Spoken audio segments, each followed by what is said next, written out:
Hello, class. This is Dr. Thompson. Hope you all had a great weekend and are looking forward to Thanksgiving and the holidays. I did want to come to you briefly. I hope this will be fairly brief and talk to you about A Good Man is Hard to Find by Flannery O'Connor. Great story, and as I mentioned, O'Connor is one of my favorite writers. She's from Milledgeville, so she lived not far away. She's been dead now. She died in the 50s or 60s. Well, here it is, 1964, of lupus. But she's a fascinating writer, and once you understand one of her stories, you really can understand all of her stories. I mean, they all kind of deal with the same themes. First of all, I hope you've read the story. If not, pause or stop and come back to this and go ahead and read it first. But this story is very much about the conflict between the Old South and the New South. The grandmother obviously represents the Old South. She's proud of her heritage. She's proud of her home state. You know, she's looking for this Southern mansion, this with a hidden passageway or whatever it is. She's obsessed with manners, and there's that wonderful line. And again, I don't know where it is, but there's that wonderful line: anyone seeing her dead, here it is right here. In case of an accident, anyone seeing her dead on the highway would know at once that she was a lady. That's the grandmother's mentality. She wants to be a lady, and by a lady, we're talking about an old Southern lady.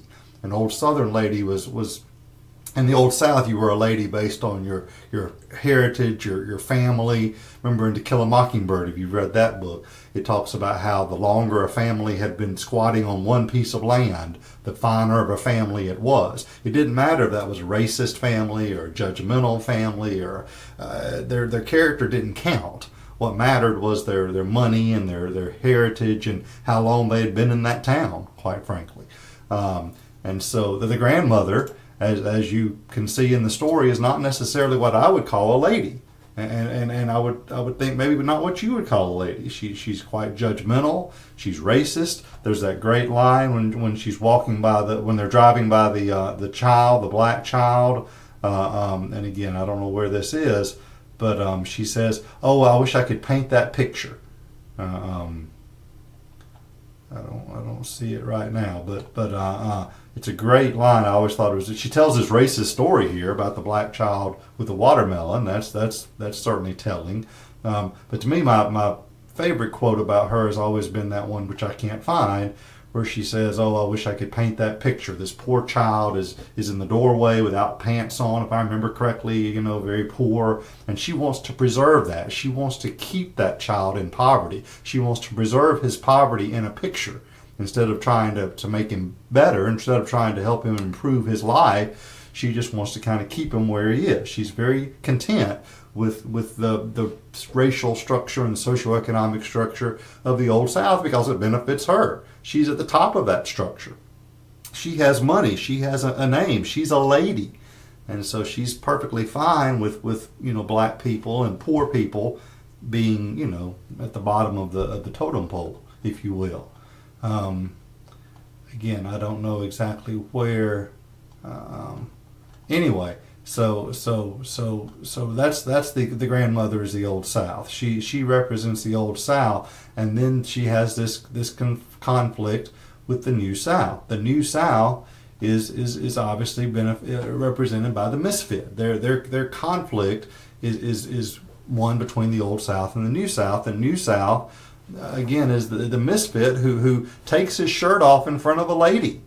He apologizes for it, but while he's killing them, he apologizes for having his shirt off. But he doesn't have these old Southern values, these old Southern morals, and he's a rough character. And what you have to understand is the ending.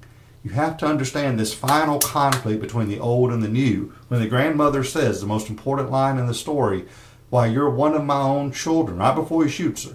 "Why, you're one of my own children. You're one of my own babies." Where is it? Here it is. No, maybe not. Well, Oh, here it is, right here. It's behind my picture. That's why I couldn't see it. I don't know if y'all can see it behind this or not. Can I move that? Oh yeah, how about that? Anyway, why, you're one of my babies. You're one of my own children. She reached out and touched him on the shoulder. He sprung back as a snake had bitten him and shot her 3 times through the chest. Of course, the number 3 has a Christian symbolism. When you think of 3 and you're a Christian, you think of the Trinity. You think of the 3 wise men. There are 2 thieves, if you will, 2 bad guys with the misfit. There are 3 of them. He shoots her 3 times. So all this religious number imagery is significant. But anyway, she says, you're one of my own children. I created you. You're a misfit because of me, because of people like me. Us old Southern judgmental people have created misfits. We've created people who don't fit in, who are on the edges of society, and who then lash out at society, as a misfit is obviously done. And so, it's very important that he helps her to see this. He is the Christ figure in the story. He calls her more than once. He says Jesus. Jesus, the old lady cried. The misfit, the old lady, confuses him with Jesus almost. Jesus is the one who has led the grandmother to salvation. Jesus is the one, the misfit is the one who has helped the grandmother see the error of her ways. She realizes that she's created the misfit. She realizes she's done wrong. And who helps her to see this? Who helps her to realize this? It's the Christ character, the character who leads her to salvation. Because look at the end. There's that line again. Here we go, the very ending here. The grandmother who half sat and half lay in a puddle of blood with her legs crossed under her like a child's and her face smiling up at the cloudless sky. She's been redeemed, you see. She has found peace. She has found a cloudless sky. She's now going to heaven. She's now been redeemed and can go to heaven because the misfit has shown her the error of her ways. The misfit has shown her what a bad person she is, how she needs to repent. And she does repent. At the very end of the story, she does repent. She says, you're one of my own. I did this. And you see, then she's ready to go into heaven. So it is the Christ character who leads her to her salvation, who leads her to heaven.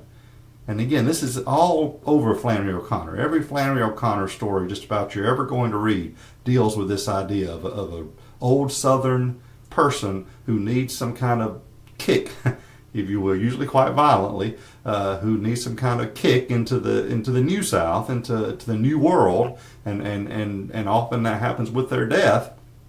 But at least they are able to make it. They are able to get to the promised land, to get to heaven, to get to the new way of living because of their violent encounter with the New South, with the misfit. And that's why, again, I say a Christ character in literature isn't always a nice person. The Christ character isn't always someone who is like Christ in every way. But in this case, I think the misfit is the Christ character because he leads her to salvation.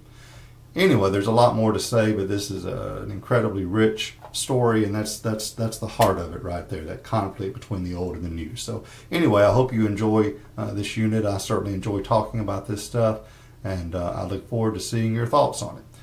So thank you, and have a great day.